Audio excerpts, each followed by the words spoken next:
നാളെ എല്ലാവരും കാത്തിരുന്ന പാലക്കാട് ഉപതെരഞ്ഞെടുപ്പാണ്. അതിൻ്റെ ആവേശത്തിലാണ് മുന്നണികൾ. എന്തായാലും 3 സ്ഥാനാർത്ഥികളും അവസാന ഘട്ടത്തിലും വിജയപ്രതീക്ഷയിലാണ്. പല വിവാദങ്ങളുണ്ടായ ഒരു തെരഞ്ഞെടുപ്പ് കാലമായിരുന്നു. പി സരിൻ, അതോടൊപ്പം തന്നെ സന്ദീപ് വാര്യർ ഉൾപ്പെടെയുള്ളവരുടെ വലിയ ചർച്ചകളായിരുന്നു ഈ തെരഞ്ഞെടുപ്പ് കാലത്ത് ഉണ്ടായത്. മുൻപ് വയനാട്ടിലും അതോടൊപ്പം തന്നെ ചേലക്കരയിലും സമാനമായ രീതിയിൽ ഉപതെരഞ്ഞെടുപ്പുണ്ടായിരുന്നു. പക്ഷെ അതിനേക്കാൾ ഇരട്ടി ആവേശവും ഇരട്ടി മത്സരവുമാണ് നിലവിൽ പാലക്കാട് നടക്കുന്നത്. നാളെ തെരഞ്ഞെടുപ്പാണ്. ധനുഷേട്ടൻ ഇതിനെ എങ്ങനെ വിലയിരുത്തുന്നു? നാളെ തെരഞ്ഞെടുപ്പ് കഴിയുമ്പോൾ സന്ദീപ് വാര്യരുടെ കാര്യത്തിൽ ഒരു തീരുമാനവും. സരിനെ CPM സംരക്ഷിക്കും. സന്ദീപ് വാര്യരെ കറിവേപ്പില പോലെ കോൺഗ്രസ് മാറ്റി നിർത്തും. പിന്നീട് സന്ദീപ് വാര്യർ വലിയ രീതിയിൽ ഫ്രെയിമിലുണ്ടായിരിക്കില്ല. ഇന്നലെ കൊട്ടിക്കലാശമായിരുന്നു, ഇന്ന് നിശബ്ദ പ്രചരണമാണ്. ഇപ്പോൾ പ്രധാനപ്പെട്ട ചർച്ചാ വിഷയം എന്ന് പറയുന്നത് ന്യൂനപക്ഷ വോട്ടുകൾ എങ്ങോട്ടേക്ക് പോകും എന്നുള്ളതിലാണ്. ഇതിൻ്റെ ഇടയിൽ ഒരു കോൺസ്പിറസി വന്നിരുന്നത്, പാലക്കാട് അറിയാലോ, 40,000 ഇസ്ലാം സമുദായ വിഭാഗത്തിൽപ്പെട്ട ആൾക്കാരുണ്ട്. അവരുടെ വോട്ടുകൾ എങ്ങോട്ടേക്ക് പോകും എന്നുള്ള ചർച്ച അതിഭീകരമായിട്ട് നടക്കുന്നുണ്ട്. അതിഭീകരമായിട്ട് നടക്കുമ്പോൾ കോൺഗ്രസിനെ വല്ലാതെ പിടിച്ചുലച്ച ഒരു കാര്യം എന്ന് പറയുന്നത്, സന്ദീപ് വാര്യർ എന്ന് പറയുന്ന ഒരാൾ ഈ സ്ഥാനത്തേക്ക്, അതായത് കോൺഗ്രസിലേക്ക് കടന്നു വന്നതോടുകൂടി കോൺഗ്രസ് വിചാരിച്ചതും അണികൾ ഭയപ്പെട്ടിരുന്നതും സന്ദീപ് വാര്യരെ ഇസ്ലാമിക വിഭാഗം അക്സെപ്റ്റ് ചെയ്യുമോ എന്നുള്ളതാണ്. അതുകൊണ്ട് സന്ദീപ് വാര്യർ എന്ത് ചെയ്തു? ഓടി പാണക്കാട്ടേക്ക് പോയി. സന്ദീപ് വാര്യർ പാണക്കാട്ടേക്ക് പോയി. പാണക്കാട്ടെ ശിഹാബ് അലി തങ്ങളുടെ കൈയൊക്കെ മുത്തുന്ന കാഴ്ച നമ്മൾ കണ്ടതാണ്. അപ്പോൾ ആ ഒരു പേടി കോൺഗ്രസിന് മാറിയോ ഇല്ലയോ എന്നുള്ളത് കോൺഗ്രസ് ആണ് പറയേണ്ടത് ഇനി. അപ്പോൾ സന്ദീപ് വാര്യർ അടിമുടി BJP തള്ളിപ്പറഞ്ഞു, ഇന്ത്യൻ പ്രധാനമന്ത്രിയൊക്കെ തള്ളിപ്പറഞ്ഞു. നിരന്തരം BJPക്കെതിരെ വിമർശനങ്ങൾ ഉന്നയിച്ചുകൊണ്ടിരിക്കുകയാണ്. കഴിഞ്ഞ ദിവസം മുരളീധരൻ സന്ദീപ് വാര്യരുടെ കൂടെ നിന്നപ്പോഴും പറഞ്ഞത്, അദ്ദേഹം ഒരു കോൺഗ്രസ്സുകാരനായി മാറിയപ്പോൾ എൻ്റെ പരിഭവമൊക്കെ മാറി എന്നുള്ളതാണ്. കാരണം നിരന്തരം BJPയെ കുറ്റം പറഞ്ഞുകൊണ്ടിരിക്കുകയാണ്, ഇന്ത്യൻ പ്രധാനമന്ത്രി നരേന്ദ്രമോദിയെ തള്ളിപ്പറഞ്ഞുകൊണ്ടിരിക്കുകയാണ്. അതിൻ്റെയൊക്കെ പ്രധാനപ്പെട്ട ഉദ്ദേശം എന്ന് പറയുന്നത് ഈ മുസ്ലിം വോട്ടുകൾ UDFിൽ വരുന്നത് കൃത്യമായിട്ട് UDFിൽ തന്നെ നിൽക്കാനും പോരാത്തതിന് അത് സ്പ്ലിറ്റായി പോകാതിരിക്കാനുമാണ്. പക്ഷേ എൻ്റെ ഒരു വിലയിരുത്തലനുസരിച്ച് മുസ്ലിം വോട്ടുകൾ സ്പ്ലിറ്റ് ആവാനുള്ള സാധ്യത കുറവാണ്.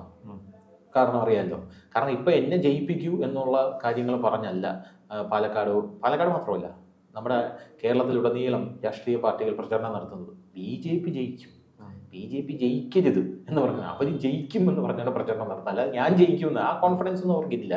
നമ്മൾ 1 2 അങ്ങോട്ടോ ഇങ്ങോട്ടോ മാറിപ്പോയാൽ എല്ലാവരും ഒരുമിച്ച് ചേർന്ന് നിൽക്കണം, ഇല്ലെങ്കിൽ BJP ജയിക്കും എന്നാണ് പറയുന്നത്. അതുകൊണ്ട് മുസ്ലിം വോട്ടുകൾ സ്പ്ലിറ്റ് ആവാൻ പാടില്ല. അതുകൊണ്ട് അവിടെയുള്ള SDPI വോട്ടുകൾ, അവിടെ ഉള്ള മറ്റ് മുസ്ലിം SDPI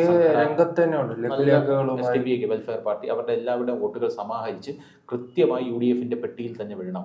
നിങ്ങൾ അങ്ങോട്ടോ ഇങ്ങോട്ടോ സ്പ്ലിറ്റായി പോയി കഴിഞ്ഞാൽ അവിടെ കൃഷ്ണകുമാർ ജയിക്കാനുള്ള സാധ്യതയുണ്ട് എന്നിങ്ങനെയുള്ള നീക്കം പാലക്കാട് ശക്തമായി നടന്നുകൊണ്ടിരിക്കുകയാണ്. ഇത് ഒന്നാമത്തെ കാര്യം.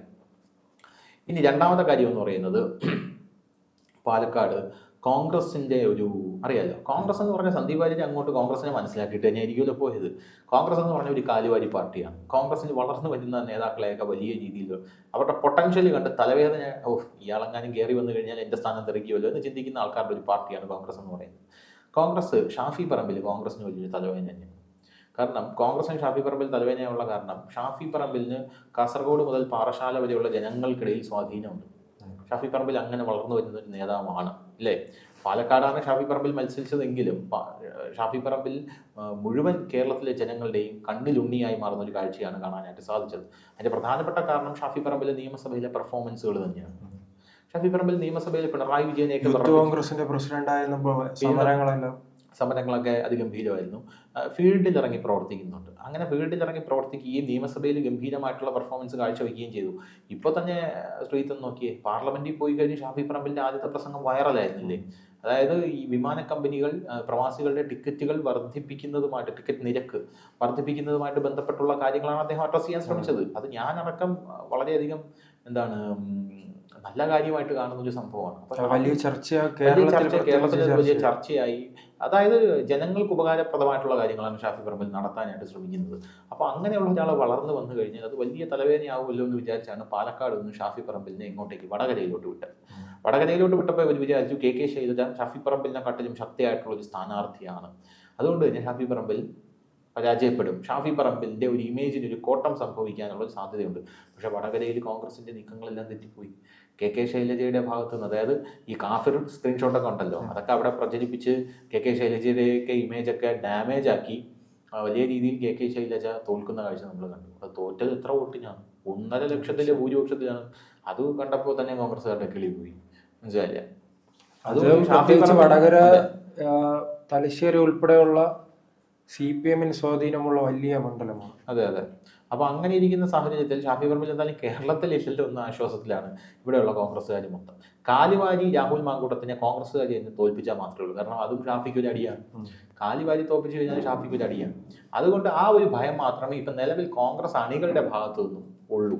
കാരണം ഇവരുടെ നേതാക്കന്മാരൊക്കെ എങ്ങനെ ചിന്തിക്കുന്നു എന്ന് പറയാൻ പറ്റില്ല. അപ്പൊ അതിന്റെ ഇടയിലാണ് ഈ സന്ദീപ് വാര്യർ ചെന്നിരിക്കുന്നത്. ഇത് രണ്ടാമത്തെ മുരളീധരന്റെ ചോദിച്ച കൃത്യമായി പറഞ്ഞു കൊടുക്കും. തൃശ്ശൂർ അനുഭവം. അതെ, കൃത്യമായിട്ട് പറഞ്ഞു കൊടുക്കും. മുരളീധരൻ അത് കറക്റ്റ് ആയിട്ട് അറിയാം.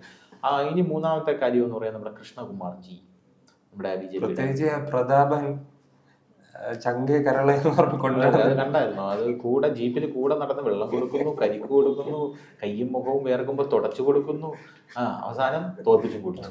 അങ്ങനത്തെ ഒരു സാഹചര്യമായി. ഇനിയിപ്പോൾ കൃഷ്ണകുമാറിനെ സംബന്ധിച്ച് പറയുകയാണെങ്കിൽ കോൺഗ്രസിന് ഏറ്റവും കൂടുതൽ പേടിയുള്ള സംഭവം എന്ന് പറഞ്ഞാൽ പാലക്കാട് ഈ കൃഷ്ണകുമാറിന് മുസ്ലിം വോട്ടുകൾക്കിടയിൽ സ്വാധീനമുണ്ട് എന്നുള്ളതാണ്. ഇവിടെയുള്ള സകല മാധ്യമപ്രവർത്തകരും പറയുന്ന സംഭവം എന്ന് പറഞ്ഞു കഴിഞ്ഞാൽ ഈ മുസ്ലിങ്ങളുടെ വോട്ട് 1% പോലും BJPക്ക് കിട്ടത്തില്ല എന്നാണ് പറഞ്ഞുകൊണ്ടിരുന്നത്. പക്ഷെ അവിടെയുള്ള പിരായിരി പഞ്ചായത്തിലൊക്കെ അറിയാമല്ലോ, ശ്രീധന് അറിയാമല്ലോ, അവിടെ BJPക്ക് സ്വാധീനമുണ്ട്. അവിടെ BJPക്ക് മുസ്ലിങ്ങൾ വോട്ട് ചെയ്തിട്ടുണ്ട്. അപ്പോൾ അതൊക്കെ കോൺഗ്രസിനെ വല്ലാതെ ഭയപ്പെടുത്തുന്ന ഒരു വിഷയം തന്നെയാണ്. പക്ഷേ ഒരു നേരിയ എഡ്ജ് അവിടെ ഉള്ളത് രാഹുൽ മാങ്കൂട്ടത്തിൻ്റെ തന്നെയാണ് എന്നുള്ള കാര്യത്തിൽ യാതൊരുവിധ തർക്കവുമില്ല. പിന്നെ സന്ദീപ് വാര്യരുടെ കാര്യം, സന്ദീപ് വാര്യർ KPCC സുധാകരനെ സന്ദീപ് വാര്യർ അത്ര പിടിച്ചിട്ടൊന്നുമില്ല എന്ന് സുധാകരൻ്റെ പ്രസ്താവനകളിൽ നിന്ന് മനസ്സിലാവും. സുധാകരൻ സന്ദീപ് വാര്യർ വന്നത് പാലക്കാട് നിങ്ങൾക്ക് ഗുണമാകുമോ എന്ന് പറഞ്ഞപ്പോൾ സുധാകരന്റെ മനസ്സിൽ ഉണ്ട്, ഞാൻ BJPയിലേക്ക് പോകാൻ വേണ്ടി ചർച്ച നടത്തിയ ഒരാള് അപ്പോൾ തിരിച്ചു വന്നല്ലോ. അദ്ദേഹം 2019 ലോക്സഭാ തെരഞ്ഞെടുപ്പിൽ സീറ്റ് കൊടുത്തില്ലെന്ന് ഉറപ്പായിട്ട് അത് BJPയിലേക്ക് വരുമായിരുന്നു എന്ന് അദ്ദേഹം പറയുന്നു. പക്ഷെ അതിൽ കൺഫർമേഷൻ ഒന്നുമില്ല. ഞാൻ ഇവര് തമ്മിൽ അന്തർധാരയിൽ നടത്തുന്ന ചർച്ച അല്ല, അദ്ദേഹം സീറ്റ് കൊടുത്താൽ വിജയിച്ചു, പിന്നെ ഇങ്ങോട്ട് തിരിഞ്ഞു നോക്കേണ്ട കാര്യം. അതെ. അപ്പൊ അങ്ങനെ ഇരിക്കുന്ന ഒരു സാഹചര്യത്തിൽ ഈ സന്ദീപ് വാര്യർ, മുരളീധരൻ അവരൊക്കെ പ്രധാനമായിട്ടും എന്താണ് ഭയപ്പെടുന്നതും കാര്യങ്ങളും ഇതാണ്. ഈ മുസ്ലിം വോട്ടുകൾ സ്പ്ലിറ്റായി പോകും. കാരണം കൃഷ്ണകുമാറിന് ഈ മുസ്ലിം ജനവിഭാഗങ്ങൾക്കിടയിൽ അല്ല, അത് CPM ഇപ്പം വലിയ രീതിയിൽ ന്യൂനപക്ഷത്തിന്റെ വോട്ട് പിടിക്കാൻ ശ്രമിക്കുന്നുണ്ട്. കാരണം CPM ന്യൂനപക്ഷത്തിന്റെ വോട്ട് പിടിക്കാൻ ശ്രമിക്കുന്നുള്ളതാണ് കോൺഗ്രസിന്റെ തലവേദനയാണ്. കാരണം CPM പ്രത്യേകിച്ച് അവർക്ക് ഒരു കാരണമുണ്ട്. സന്ദീപ് വാര്യറിന്റെ വിഷയം മുൻനിർത്തിയാണ് ഇപ്പോൾ CPM വോട്ട് പിടിക്കുന്നത് മുസ്ലിം ഏരിയകളിൽ. അതെ, CPM ന്യൂനപക്ഷങ്ങളുടെ വോട്ട് പിടിച്ച് ന്യൂനപക്ഷങ്ങളുടെ വോട്ട് CPMന്റെ പോക്കറ്റിലേക്ക് പോയി കഴിഞ്ഞാൽ വോട്ട് സ്പ്ലിറ്റ് ആവും, BJP ജയിക്കുന്ന ഒരു സാഹചര്യം ചിലപ്പോൾ ഉണ്ടായേക്കാം. അതുകൊണ്ട് തന്നെ വലിയ രീതിയിലുള്ള ജാഗ്രത അവിടെയുള്ള മുസ്ലിം സംഘടനകളും മുസ്ലിം പാർട്ടികളും SDP അടക്കം വീട് വീടാൻ തന്നെ കയറി ഇറങ്ങി പ്രചരണം നടത്തുന്നുണ്ട്. നിങ്ങളുടെ വോട്ടുകൾ കൃത്യമായി UDF തന്നെ ഇടണമെന്ന് പറയുന്നുണ്ട്, അല്ലെങ്കിൽ BJP ജയിക്കുന്ന ഒരു സാഹചര്യം പാലക്കാട് ഉണ്ടാകും എന്നവർ പറയുന്നുണ്ട്. അതുപോലെ തന്നെ കൃഷ്ണകുമാറിന്റെ റൂട്ട് നല്ല ഡീപ്പാണ്. പാലക്കാട് വളരെ ഡീപ്പാണ്. പുള്ളി ശക്തനായിട്ടുള്ള ഒരു സ്ഥാനാർത്ഥിയാണ്. ഒരുപക്ഷെ രാഹുൽ മാങ്കൂട്ടത്തിനെക്കാട്ടിലും ശക്തനായി പാലക്കാടിനെ അറിയാവുന്ന, പാലക്കാടിന്റെ ജനങ്ങളുടെ സ്പന്ദനങ്ങൾ അറിയാവുന്ന ഒരു സ്ഥാനാർത്ഥിയാണ്. കേരളത്തിലെ പ്രമുഖ ചാനലിൽ അദ്ദേഹത്തിന്റെ ലൈവ് ഉണ്ടായിരുന്നു കൃഷ്ണകുമാർ വോട്ട് ചോദിക്കാൻ പോകുമ്പോൾ ഒരാളെ പേരെടുത്ത് പറഞ്ഞാണ് വോട്ട് ചോദിക്കുന്നത്. അതാണ് ഞാൻ പറഞ്ഞത്, ഞാനത് കണ്ടായിരുന്നു.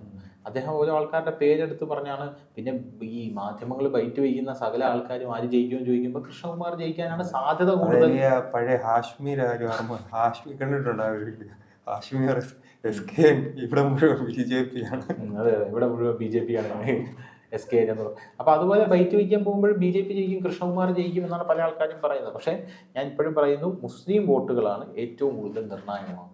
ആ മുസ്ലിം വോട്ടുകൾ ആരുടെ പെട്ടിയിൽ പോയി വീഴും എന്നുള്ളതാണ് പല ആൾക്കാരും ഇപ്പോൾ കണക്ക് കൂട്ടുന്നത്. എന്തായാലും നാളെ പാലക്കാട് ഇലക്ഷനായിട്ട് പോവുകയാണ്. സരിൻ എന്തായാലും 3-ാം സ്ഥാനമായിരിക്കും എന്നുള്ള കാര്യത്തിൽ യാതൊരുവിധ സംശയവും വേണ്ട. സരിൻ 3-ാം സ്ഥാനത്തായിരിക്കും. യഥാർത്ഥത്തിൽ അവിടെ ഫൈറ്റ് നടക്കുന്നത് BJPയും കോൺഗ്രസും തമ്മിലാണ്. സന്ദീപ് വാര്യർ പോയ ഈ ഗ്യാപ്പിൽ BJP എങ്ങാനും ജയിച്ചാൽ പിന്നെ സന്ദീപ് വാര്യർക്ക് കോൺഗ്രസിലും നിൽക്കക്കളി ഇല്ലാതാവും എന്നുള്ളത് വേറെ. ഇനിയും പാർട്ടികളുണ്ടല്ലോ.